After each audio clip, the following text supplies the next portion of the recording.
Silap, kira OT pun boleh kena saman. Ramai tak tahu benda ni. Banyak SME buat silap tanpa sedar. OT tak dikira dengan kadar yang betul.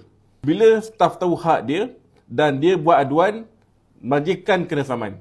Ada kes yang bos kena bayar balik tunggakan 6 bulan ke belakang. Kiraan OT untuk pekerja bergaji bawah 4,000 sebulan mesti mengikut akta kerja. Hari kerja biasa 1.5 kali gaji sejam.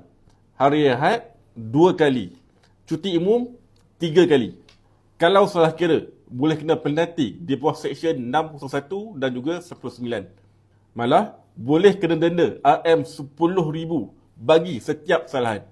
Simple je, ambil sistem HR yang betul ataupun outsource saja HR anda kepada Shazna World. Kami boleh bantu anda untuk kurangkan risiko kesalahan penggiraan OT ni. Jangan biar salah yang kecil ni menjadi padah yang besar. Klik link sekarang.